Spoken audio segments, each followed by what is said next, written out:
Well, for the first time in 17 years, a state has executed two convicted murderers on the same day. It happened last month in Arkansas. Here in South Carolina, there have been 43 executions since 1985, but the process has come to a standstill. Many call death row in this state a place of delayed justice. So tonight, we take a look at what's causing that holdup. These are the faces of South Carolina's death row. 38 men, 17 are white, 21 are black. The last execution in 2011 of 36-year-old Jeffrey Motts. Just 2 years later, one of the drugs needed for lethal injection in South Carolina expired.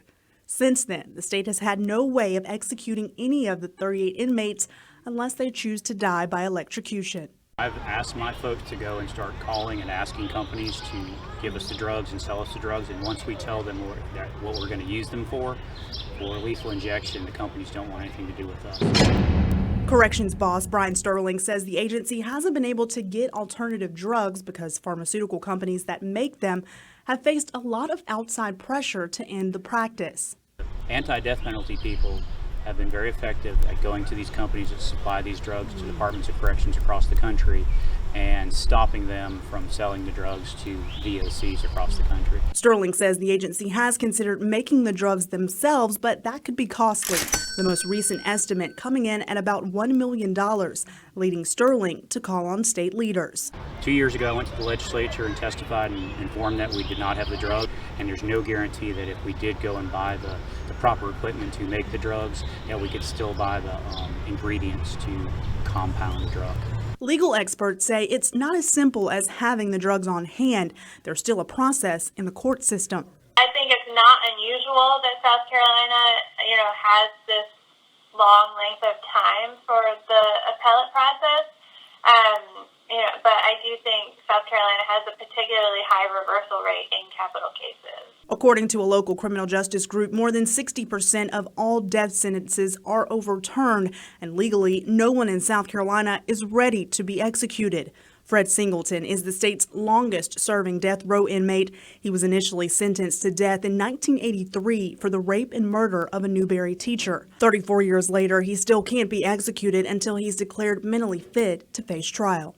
I cannot speak and cannot imagine what it would be like to lose a loved one and have the person sitting on death row and not have that justice delivered.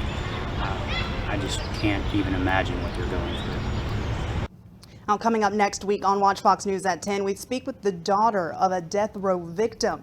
23 years ago, Uri Jackson was murdered in her Lexington County home, and every day her daughter hopes for some type of closure. You can hear her story next Wednesday in part 2 of our Delayed Justice special report.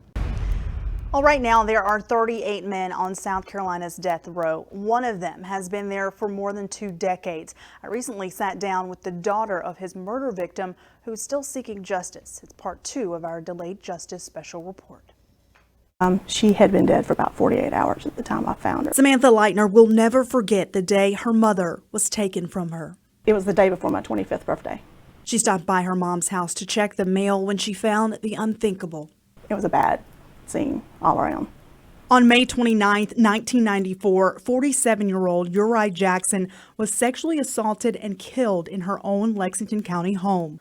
Leitner describes her mother as a very private, unassuming woman, which is why she couldn't understand who would kill her, but she did have an idea. He was one of the very few people I knew that knew my mother that was, in my mind, kind of quote-unquote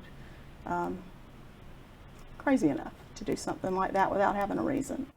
After months of investigating and questioning, Gary Terry was arrested and charged with Jackson's murder in the spring of 1995. Back then, DNA was not a common thing. You didn't hear that. Her trial was one of the first trials ever done with DNA evidence. In 97, he was sentenced to death, but after years of the appeals process, he remains on death row. He did confess to the crime. We did have DNA, fingerprints, and that type of thing. So it's never been an issue of was he guilty. I guess the issue has always been, does he get death as the jury sentenced him to, or does he get life without parole?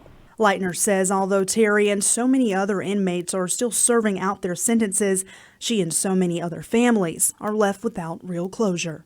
It's not fair to the victims' families who have to continuously suffer for every hearing. You're going back, you're reliving the crime every single time. family members and victims shouldn't have to die in the process of waiting for justice. Now, Leitner tells me the Attorney General's office has filed with a federal judge to move forward and set a new execution date for Gary Terry. She's hopeful that moving this case to the federal level will bring justice soon.